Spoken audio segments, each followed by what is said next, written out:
Hello everyone दोस्तों, गुलाम institute के official channel पर आपका स्वागत हो।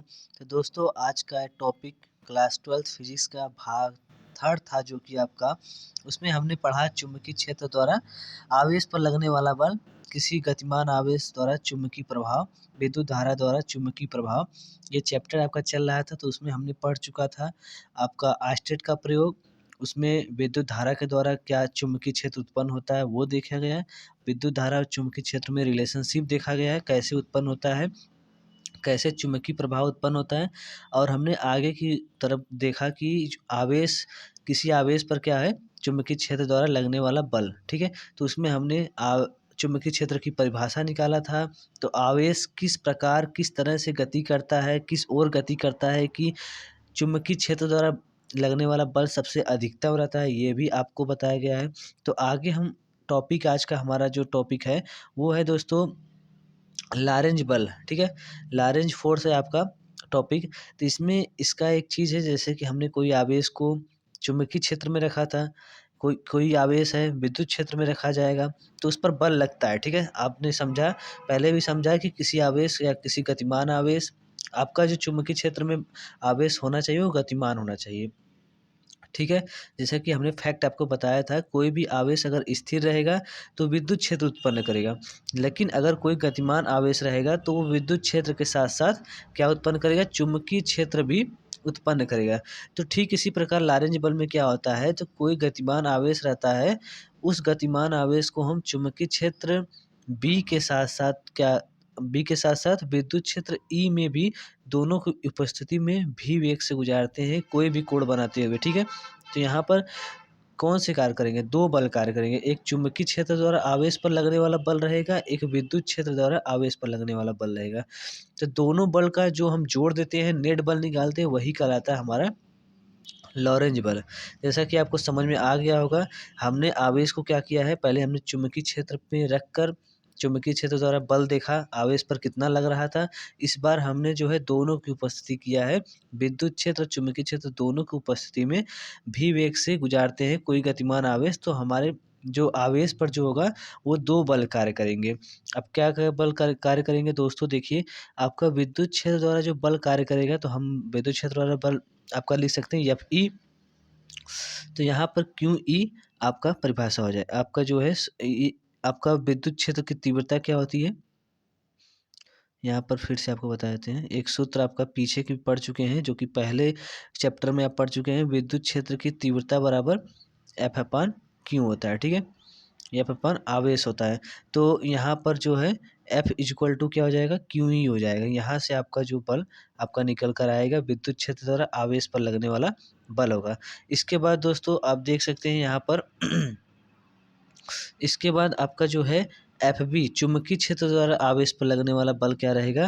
तो चुंबकीय क्षेत्र द्वारा आवेश पर लगने वाला बल आपने पिछले वीडियो में निकाल चुके हैं, जैसा कि आपको बताया गया था कि ये होता है आपका। और अगर हम सूत्र लिखेंगे चुंबकीय क्षेत्र द्वारा आवेश पर लगेगा क्या बल लगेगा, तो इस प्रकार हम सदिश रूप में सूत्र लिखेंगे, क्योंकि आपका सभी चीज़ क्या है, सदिश रूप में है। तो हम सदिश रूप में सूत्र लिखते हैं, जैसे कि आपने देखा था कि एफ बराबर क्या होता था, q b b sine theta होता है। तो हमें सदिश रूप में लिखते टाइम ये आपका भी क्रॉस बी हो जाता है, साइन थीटा आपका हट जाता है। और सबसे महत्तम इसी प्रकार होता है जब साइन थीटा का मान एक होता है। तो साइन थीटा का मान कब एक होता है, किस प्रकार हमें आवेश को चलाना पड़ेगा चुंबकीय क्षेत्र में, किस ओर चलाना पड़ेगा, किस ओर से गति करेगा कि महत्तम होगा, वो सब पिछले के वीडियो में आप देख लेंगे तो आपको क्लियर हो जाएगा। ठीक है, तो यहाँ पर हमने विद्युत क्षेत्र द्वारा विद्युत क्षेत्र द्वारा आवेश पर लगने वाला बल और चुंबकीय क्षेत्र द्वारा आवेश पर लगने वाला बल निकाल लिया है। ये आपको समझ में आ गया होगा कि हमने कहाँ से निकाला है। ये आपका विद्युत क्षेत्र की तीव्रता आपने पहले पढ़ा है कि एफ अपान क्यू होता है। ठीक है, एफ अपान क्यू होता है, तो यहाँ से एफ बराबर क्यू ई हो जाता है, और ये फार्मूला आपने पिछले वीडियो में पढ़ चुका है। यहाँ पर दोनों क्षेत्रों द्वारा जो बल लग रहा है आवेश पर, यहाँ पर कुल नेट बल निकालेंगे। तो कुल नेट बल आपका जो होगा, कुल नेट बल क्या होगा कुल नेट बल आपका f e plus f b हो जाएगा। तो एफ ई बराबर क्यू ई हो गया, ठीक है, ये वाला। और एफ बी बराबर जो हो गया क्यू बी बी हो गया। ठीक है, यहाँ से क्यू कॉमन ले लेंगे। ठीक है, ये आपका क्यू आवेश जो दिख रहा है ये कॉमन हो जाएगा, और ये आपका फार्मूला निकल कर आएगा ये आपका पूरा फार्मूला निकल कर आएगा कुल नेट बल, इसी को हम कहेंगे लॉरेंज बल। तो आपको समझ में आ गया होगा लॉरेंज बल क्या होता है। तो किसी गतिमान आवेश को जब हम 2 क्षेत्र में रखेंगे, कौन से क्षेत्र में? विद्युत क्षेत्र और के साथ-साथ चुंबकीय क्षेत्र में भी रखते हैं। तो दोनों क्षेत्रों के द्वारा आवेश पर कोई बल जो कार्य करता है, उन दोनों बलों को जोड़कर जो हमें नेट बल मिलता है उसे कहते हैं हम लॉरेंज बल। इसके आगे की वीडियो अब देखते हैं आगे का क्या टॉपिक है। अब दोस्तों हम लोग आगे बढ़ते हैं तो यहाँ पर देखते हैं कि आपका अगला टॉपिक जो है, अगला हेडिंग जो है, चुंबकीय क्षेत्र में धारावाही चालक तार पर बल। ठीक है, जैसा कि अभी तक हमने देखा कि चुंबकीय क्षेत्र में हम किसी आवेश को, एकांक आवेश, कोई एक आवेश था, कोई एक आवेश गतिमान था, लेकिन अगर हम धारावाही चालक तार की बात करेंगे तो पूरा तार हो जाएगा। जैसा कि आपको दिख रहा है पूरा तार हो गया है। अब उस तार को बैटरी से जोड़ा जाएगा तभी धारा प्रवाहित होगा। ठीक है, तो उस तार को बैटरी से जोड़ा गया तभी धारा प्रवाहित हो रहा है, उसे हम चुंबकीय क्षेत्र में रखेंगे। तब कितना बल लगेगा और तब पूरा कितना बल लगेगा। अभी तक हमने पूरा पढ़ा कि एकांक आवेश पर जो कोई एक आवेश था, वो गतिमान आवेश था चुंबकीय क्षेत्र में, उस पर जो बल लग रहा था वो था। लेकिन अगर हम धारावाही चालक तार ले लेंगे, जिस तार में धारा प्रवाहित हो रही होगी, आवेश का प्रवाह, ठीक है, आवेश का प्रवाह जिसमें इलेक्ट्रॉन होते हैं, तो उन सभी पर, उस तार पर कितना बल लगेगा ये देखना है हमें। जैसे कि चुंबकीय क्षेत्र द्वारा जो बल लगता है ये है q b b sine theta, आपने पढ़ चुका है। ठीक है, ये फार्मूला आपके पिछले वीडियो में पढ़ चुके हैं। अब देखिए आगे जैसे कि अब आपको फिर से समझाते हैं। जैसे कि ये तार हो गया, ये तार देख सकते हैं, इस प्रकार तार है। ठीक है, तार जो है आई यहाँ पर धारा है। ठीक है, ये आई जो है धारा है, धारा इस ओर गति कर रही है। किस ओर गति कर रही है? धारा इस ओर गति कर रही है। ठीक है, इधर गति कर रही है, आपका जिस ओर आपका लगा हुआ है, धारा इस ओर गति कर रही है। और ये चुंबकीय क्षेत्र हो गया, जो है चुंबकीय क्षेत्र हो गया। ठीक है, अब इस चुंबकीय क्षेत्र और तार के बीच जो कोण बना है थीटा, और ये लंबाई जो तार की हो गई है वो एल हो गई है, और वृत्ताकार क्षेत्रफल जो तार का हो गया है ए है। ठीक है, ये पूरा आपका हो गया है, देख लीजिए आप। यहाँ पर एक बार आपको फिर से समझा देते हैं। जैसे कि आपने देखा था कि ये चुंबकीय क्षेत्र था और ये आवेश कोई गति कर रहा था, थीटा कोण बनाते हुए भी वेग से गति कर रहा था। तो उसी प्रकार है, ये कोई आपका चुंबकीय क्षेत्र है और इसमें कोई तार आपका रखा हुआ है इस प्रकार, और इस तार में जो धारा प्रवाहित हो रही है आपका इस ओर प्रवाहित हो रही है, इस ओर प्रवाहित हो रही है। ठीक है, यहाँ पर, और ये जो इनके तार और चुंबकीय क्षेत्र के बीच जो कोण बना है वो थीटा बना है, और ये पूरी लंबाई जो तार की है यहाँ से यहाँ तक वो यल है। ठीक है, इतना आपको समझ में आ गया होगा। अब हम देखते हैं कि पूरे तार पर कितना बल लगेगा चुंबकीय क्षेत्र द्वारा। तो यहाँ पर हम देखेंगे कि पहले कि तार में जो है एकांक आयतन में उपस्थित आवेश वाहक, आवेश वाहक क्या होता है? जैसा कि आपने पढ़ा होगा शुरू में ही, क्यू बराबर क्या होता है? N e. ठीक है, आवेश वाहक जो है यन है। यन क्या है? आवेश वाहक है जिसके द्वारा हम धारा को एक स्थान से दूसरे स्थान पर पहुँचाने का कार्य करते हैं। ठीक है, यन। तो एकांक आयतन मतलब कि ये पूरा एक ही एकांक आयतन। ठीक है, ये एकांक आयतन, इस तार में देखिए, ये एकांक आयतन में आवेश वाहक की संख्या कितनी है? यन है। ठीक है, अब तार का आयतन अगर हम लेंगे तो क्षेत्रफल गुणे लंबाई हो जाएगा। तो ये क्षेत्रफल पूरा हो गया, वृत्ताकार का क्षेत्रफल, और ये लंबाई यल हो गया। आप समझ में आ रहा है ना? आयतन बराबर क्षेत्रफल इंटू लंबाई। ठीक है, तो तार का आयतन हमने देखा, माना कि हमने, अगर हमने मान लिया, माना कि तार में जो है एकांक आयतन में उपस्थित आवेश वाहक जो है यन है। ठीक है, ये एकांक आयतन में हमने देखा है। एकांक आयतन में कितना आवेश वाहक है? यन है। अब यन है, और तार का आयतन अगर हमने देखा तो तार का पूरा आयतन अगर हम देखेंगे तो ये वृत्ताकार क्षेत्रफल हो जाएगा, ये लंबाई हो जाएगा, एल हो गया। अब चालक तार में आवेशों की, आवेश वाहक की संख्या, अब पूरे चालक तार में देखेंगे, अब पूरे चालक तार में कितने आवेशों की संख्या हो जाएगी? तो ए इंटू एल आपका पूरा आयतन है, ये एन से गुणा कर देंगे तो पूरे चालक तार में आवेश वाहक की संख्या निकल जाएगी। जैसे कि पहले हमने एकांक आयतन में आवेश वाहक की संख्या निकाला, फिर इसके बाद हमने पूरे चालक तार में आवेश वाहक की संख्या निकाली है। पहले हमें आवेश ज्ञात करना था, इस आवेश को हम कैसे निकालेंगे, कैसे पता करेंगे, ये देखिए। अब क्यू बराबर अपने आपका, जैसे क्यू बराबर क्या होता है? जैसे कि हमने पहले बताया क्यू बराबर क्या होता है? यन ई। तो यन यन का मान जो कितना निकल कर आया है, ये आवेश वाहक की संख्या पूरा कितना निकल कर आया है, यन ए एल। ठीक है, ये देख सकते हैं यन की जगह, यन की जगह हम यन ए एल लिख सकते हैं। पूरा चालक तार में आवेश वाहक की संख्या कितना हो गया, यन ए एल, और ई बराबर ई होता है। ई का मान 1.6 इंटू 10⁻⁻19 होता है। ठीक है, 1.6 गुणे दिखाते -19 होता है आपका ई का मान। इसके बाद हम देखेंगे कि आपका जो आगे का देखिए, ये आप एफ निकालेंगे। अब क्षेत्र हमने बल निकालना है, तो यहाँ पर अब फिर से आपको मिटा दिए, आपको हमने जैसे कि आपको बता दिया है। पहले हमने क्या किया कि चुंबकीय क्षेत्र द्वारा जो बल लगा था वो निकाला, फिर इसके बाद तार में जो एकांक आयतन में उपस्थित वाहक की संख्या थी, ये एकांक आयतन, जो एकांक आयतन रहेगा वो यन है।